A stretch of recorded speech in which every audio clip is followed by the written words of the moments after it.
For a moment, I wanted to laugh at the absurdity, the cosmic irony of it all, but laughter wouldn't come.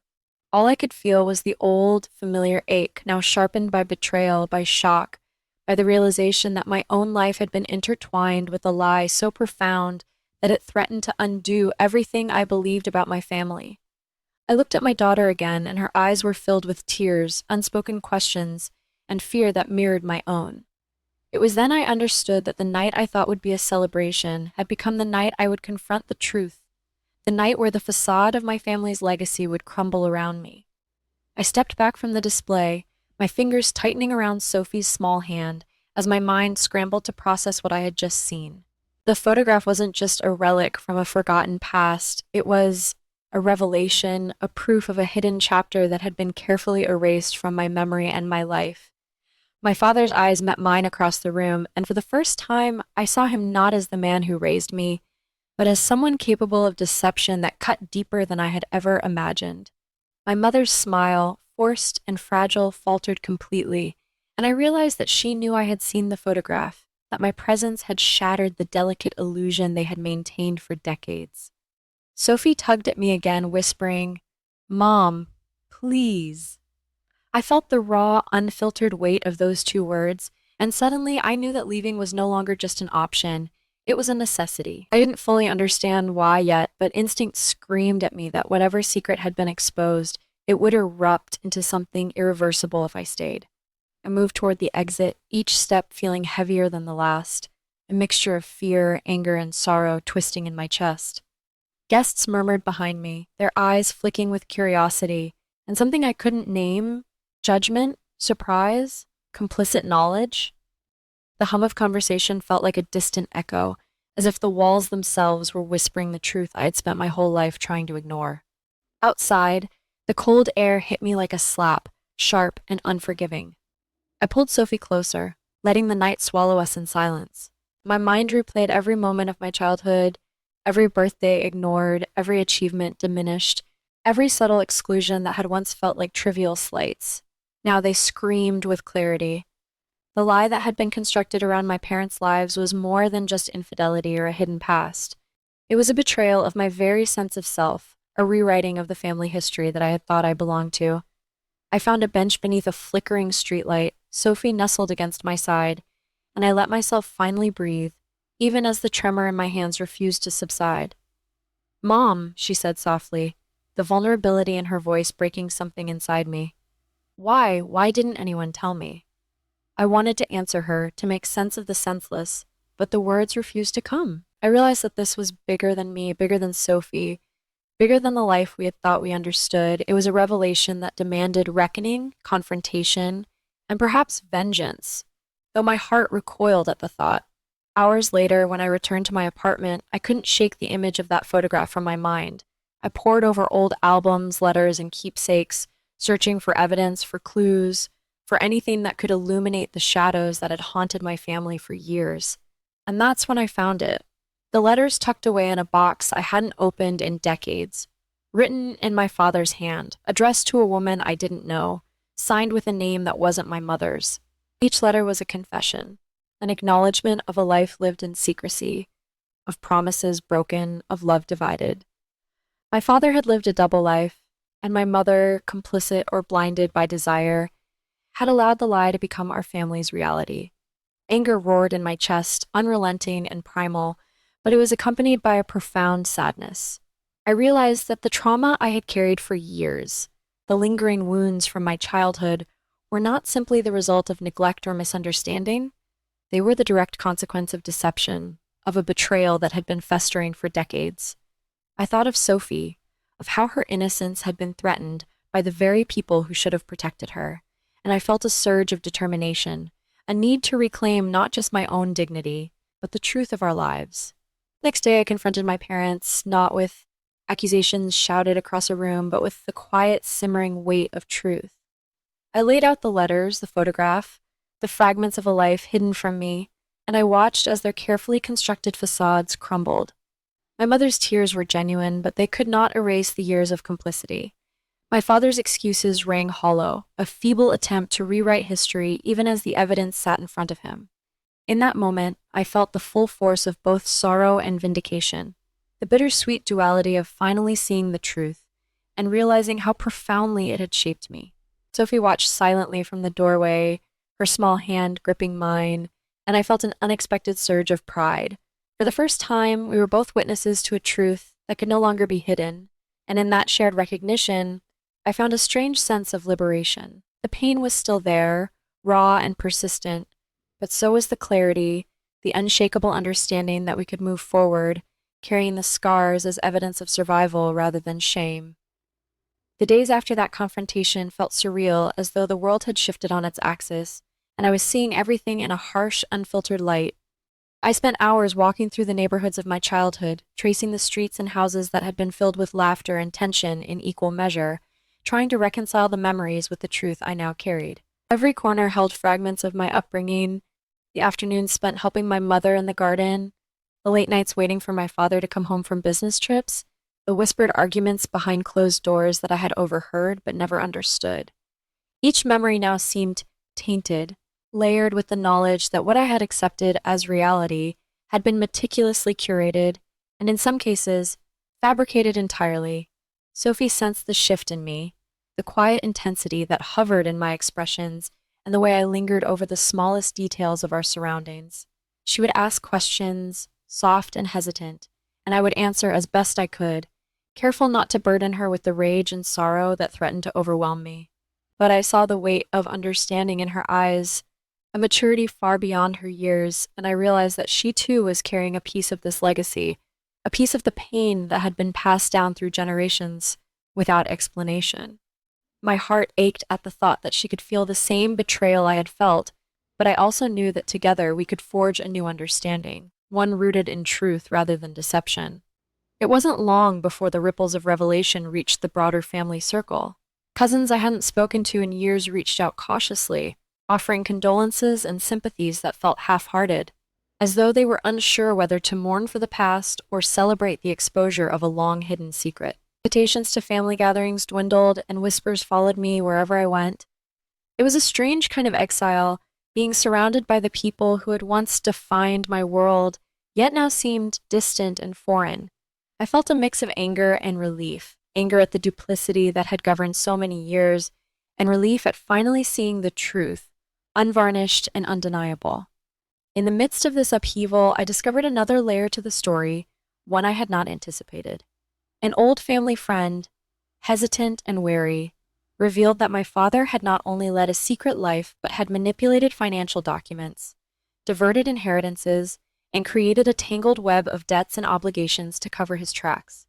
It was a calculated, years-long effort to control not just the narrative of our family, but the very means by which we could claim our rightful places in it. I felt my blood run cold as I absorbed the implications.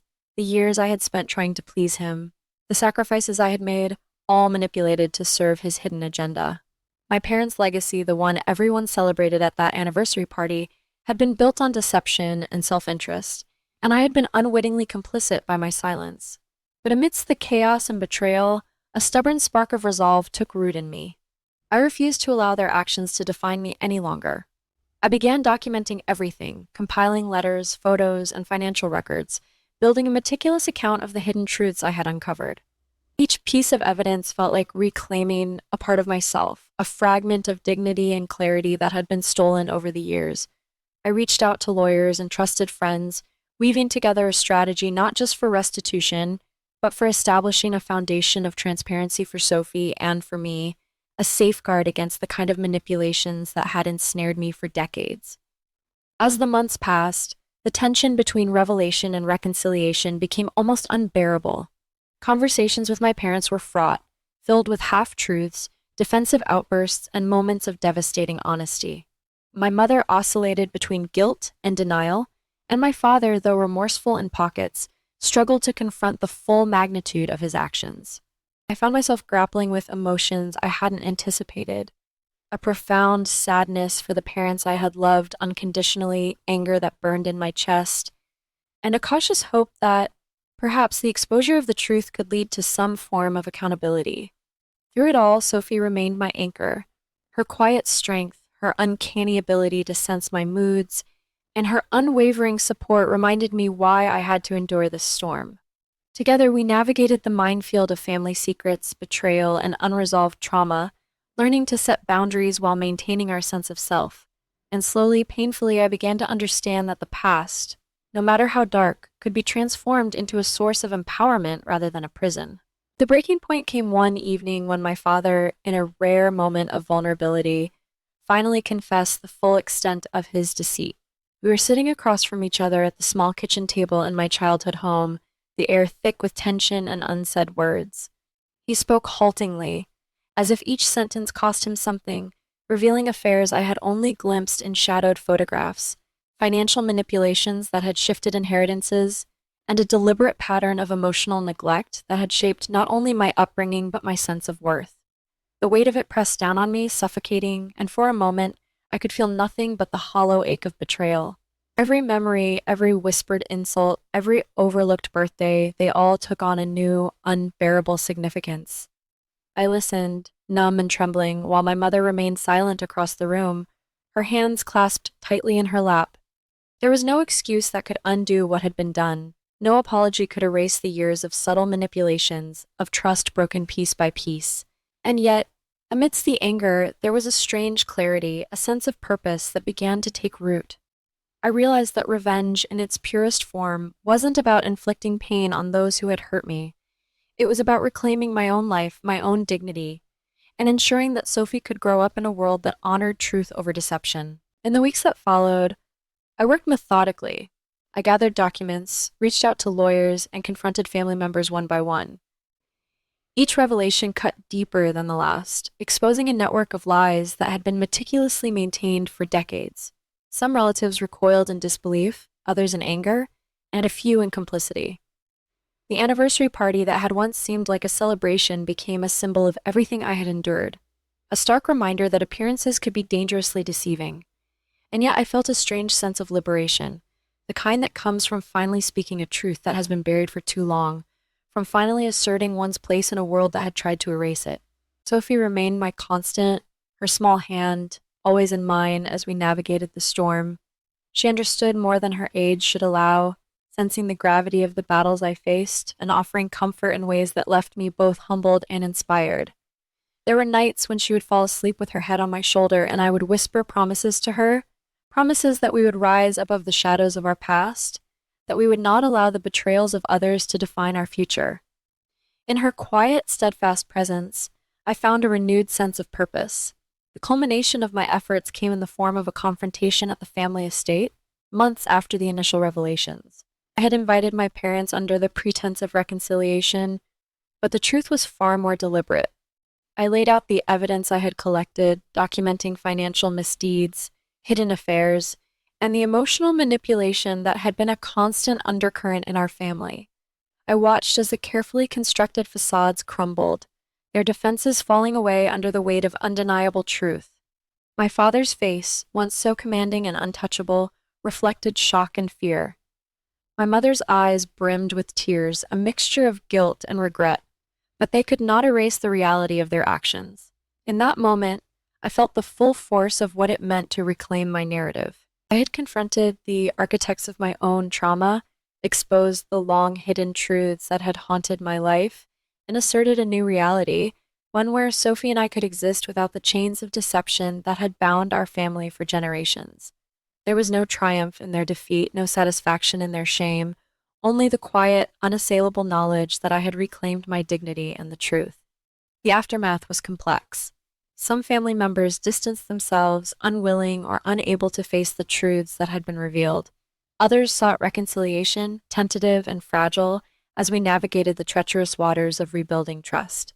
Sophie, resilient and perceptive beyond her years, became both a guide and a companion, her presence a constant reminder that the next generation could live differently, free from the shadows that had defined mine. And as we moved forward, I understood that while the scars of betrayal would always remain, they were no longer a source of shame. They were evidence of survival, resilience, and the power of truth. Months passed, and life settled into a fragile, tentative rhythm. The chaos of revelations had given way to a quieter, more deliberate existence. Sophie and I had moved into a smaller home, one filled with sunlight and the faint scent of her favorite vanilla candles. It wasn't a grand estate or a lavish life of comfort, but it was ours, untainted by deceit, grounded in honesty, and brimming with the quiet promise of new beginnings. I found solace in simple routines, preparing breakfast with Sophie in the mornings, reading her bedtime stories with exaggerated voices and laughter, and allowing myself, for the first time in decades, to imagine a life unburdened by my parents' shadows. Yet even in this newfound peace, the wounds of the past lingered.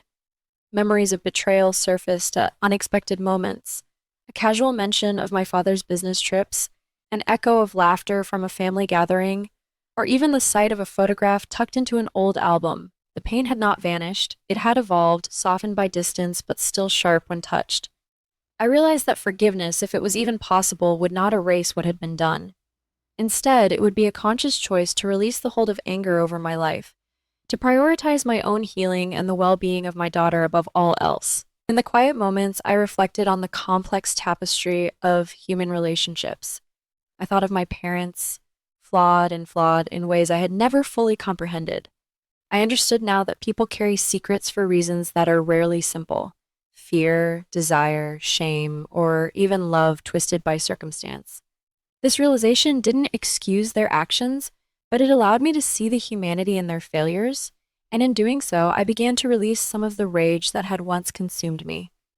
I could not change the past, but I could control the narrative moving forward, and for the first time, that felt like empowerment rather than burden. Sophie thrived in this environment, her laughter filling our home and her curiosity bringing color and life to every corner. I watched her grow, resilient and perceptive, aware of the shadows yet unburdened by them. She asked questions, sometimes pointed, sometimes hesitant, and I answered with honesty, careful to respect her innocence, while teaching her the importance of truth and integrity. In guiding her, I guided myself, learning to navigate a world that is often messy and unfair without allowing it to define who I am or who I choose to become. One afternoon, as we walked through a sun-dappled park, Sophie looked up at me with a seriousness that caught me off guard. "Mom," she said, "do you think they'll ever really understand how much they hurt us?" Her small voice carried the weight of truth, and I felt a lump form in my throat. I paused, kneeling to meet her gaze. "Maybe not," I admitted softly, "but understanding isn't always what matters. What matters is that we know the truth, and we live our lives in a way that honors it." She nodded, as if she had already grasped something beyond her years, and together we continued walking, our hands intertwined, moving forward with the knowledge that the past would inform us but not imprison us. The anniversary party, that catalyst of revelation, remained etched in my memory like a wound and a lesson intertwined. It had been a night of shock, of betrayal, and of unearthing truths that had long been buried. But it had also been the beginning of reclamation, a turning point where silence was replaced with acknowledgement, and manipulation with honesty. I realized that the most profound revenge, if it could even be called that, was not retaliation or vindictiveness. It was the quiet, unwavering act of living fully, honestly, and with integrity despite the wounds inflicted by others. Years later, when I look back on that night, I do not dwell on the anger or the betrayal, though they are still part of the story. I focus on the lessons learned, on the resilience forged in the fire of deception, and on the unshakable bond between Sophie and me. I have learned that families can fracture, secrets can fester, and pain can linger across generations. But so can love, courage, and the capacity to reclaim what was lost. We carry forward not just the scars of the past, but the strength and wisdom born from surviving it. To everyone watching this story, if it resonates with you, I want you to remember one thing. Never let someone else's deceit define your worth. Stand up for your truth, protect the ones you love, and know that healing is possible even from the deepest betrayals. If this story touched you, if you felt the weight of every heartbreak and the hope of every triumph, please like this video, share it with someone who needs to hear it, and subscribe for more stories that remind us of the power of resilience. And leave a comment below, share your story, your thoughts, or even just a word of encouragement. We all deserve to be heard, to be seen, and to reclaim our truths.